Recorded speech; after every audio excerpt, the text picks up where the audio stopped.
Hi, it's Michele. Welcome to this week's episode of 6 Things, more or less. Today we're going to make Pomodori Con Riso. Pomodori, tomatoes, con riso, rice. We are right now celebrating the end of the tomato season, but also the beginning of the school year. And this is a great dish for school lunch. It tastes a lot like pizza, so kids really like it. This week, my 6 things are tomatoes, rice. I've got Arborio rice, that's an Italian rice, salt, basil, olive oil, and potatoes. The first thing I've already done. I did it before we started. I washed the tomatoes. Now I'm gonna soak the potatoes. You can use any kind of potato for this, but I like these little, I think they're called Dutch babies because they're easier to chop up.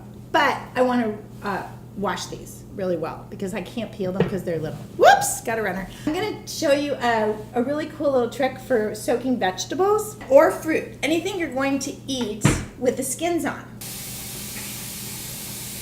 So I've got my salad spinner full of water, and I'm just gonna add some baking soda to this. You know how they have those vegetable washes at the store that you can get in the produce section that are really expensive? You don't need them. Just use a couple tablespoons of baking soda, mix it around.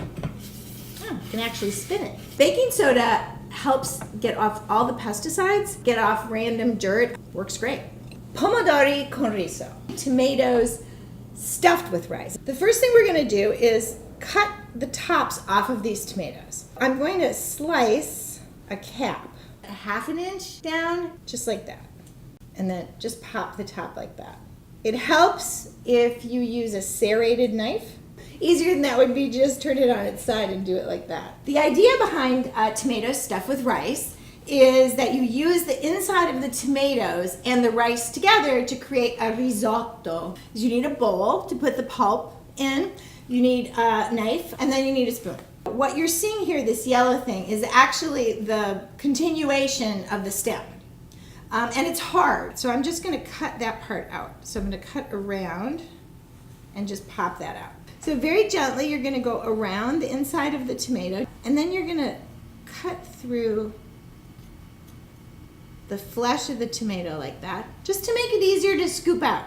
And then you're gonna take a spoon and just scoop the contents out like this. And you wanna make sure you don't go too far into the side of the tomato.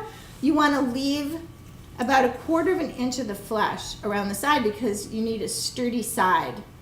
And then you're gonna be left with this nice little scooped out tomato bowl. All right, so we've now scooped all the tomato guts in here, all of the insides of the tomatoes. Our first step is to mush this up, puree it, as it were.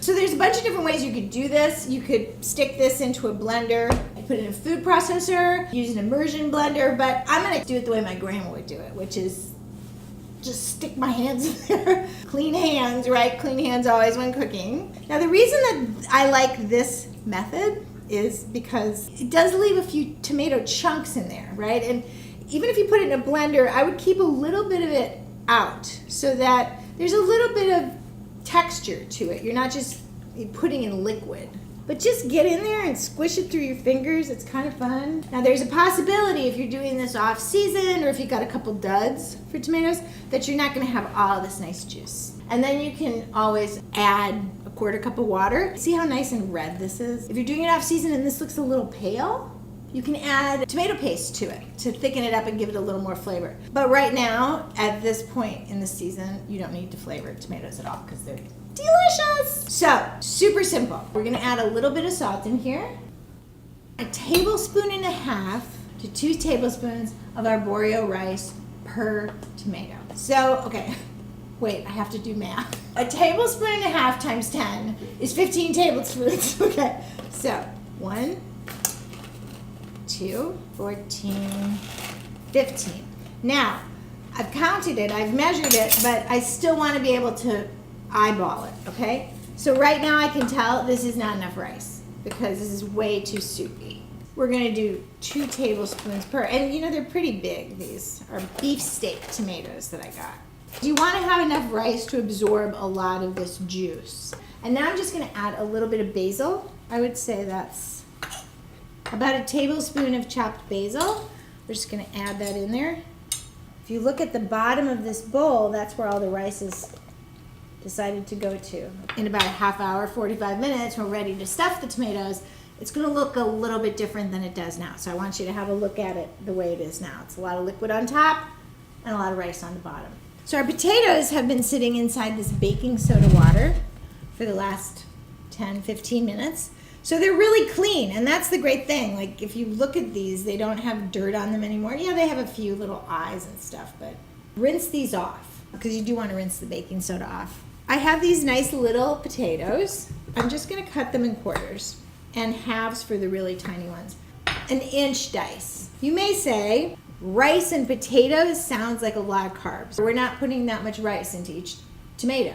And the potatoes just absorb the delicious tomato sauce. This is the traditional preparation for this dish, and very few Italians seem to have any problem eating too many carbs. I'm making a lot of potatoes. You don't want a short paw on potatoes. Yes, Michelle, why don't you just pick up the cutting board and do it that way, the way human beings do it. Here we go. A couple of tablespoons of olive oil, so I could measure it, or I could just do 1/1000, 2/1000. That's 2 tablespoons. Pinch of salt. Toss that together.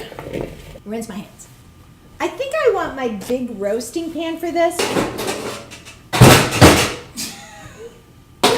Well, that was easy. In Italy, they cook the tomatoes and the potatoes at the same time. I like my potatoes just a little bit crispier, so I go ahead and put the potatoes in at a high heat for about 15 minutes while I stuff the tomatoes. The great part about doing the potatoes, starting the potatoes first, is that I can make a nice single layer of potatoes on the bottom of the pan, and that gets them crispy. Whereas if you pile potatoes up, they're going to more steam. And you don't want to cook them separately from the tomatoes because you really want the tomatoes to eventually flavor the potatoes. So I've got my oven preheated to 450 degrees. And I'm going to put this right in the middle shelf for 15 minutes. And look at our rice now, which has completely changed consistency. Now it's rice all the way through. It almost looks like chicken and rice soup or something. So we're going to take the potatoes out of the oven. See how they're nice and brown on the bottom. And that way, even though they're going to still get a little softened by the tomato and the tomato juice, they're still going to have texture to them. And we're going to turn our oven down to 325. This could not be a more simple procedure. You're going to take some of your mixture and you're going to spoon it into your little tomato bowl. A little bit of the juice on top. So this may seem liquidy, but that's okay. Because remember, what we're actually doing in the cooking of these tomatoes is we're making risotto, right? And risotto is made with lots of liquid and rice. So you need this liquid in here to cook this rice, right? Because the rice is actually going to cook down inside this liquid in the oven.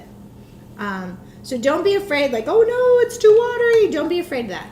So now I have my potatoes, and I'm just going to place the potatoes. I'm just going to place the tomatoes in here and put the potatoes around them.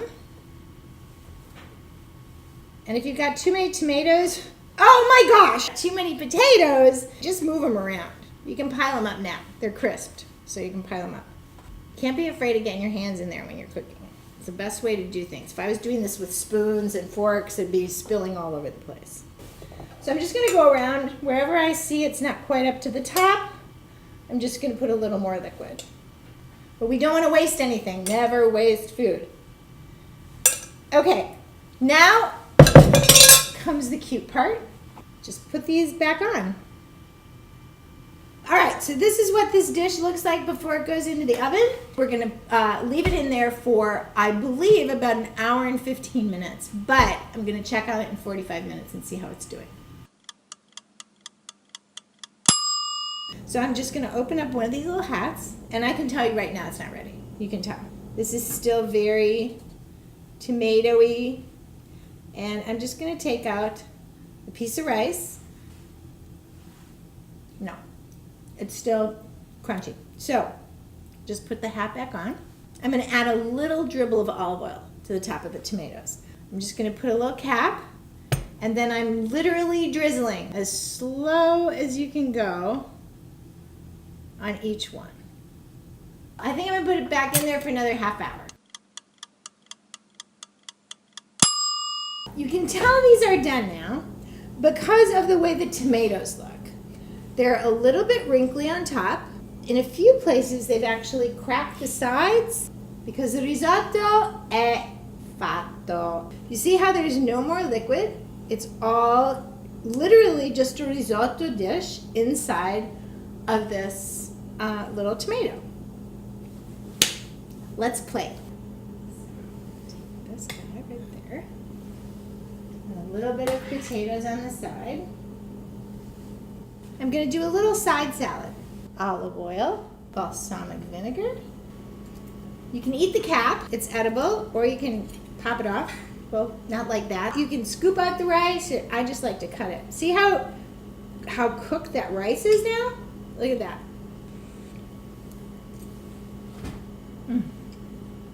It's delicious. 6 things make Pomodori Con Riso. Hi, it's Michelle. Thanks for watching 6 Things, more or less. If you enjoyed what you saw today, give us a like. Maybe share it on Facebook. And don't forget to subscribe. And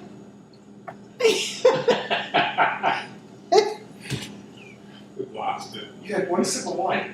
and hit the bell. And hit the bell. And hit the bell to be notified of future episodes.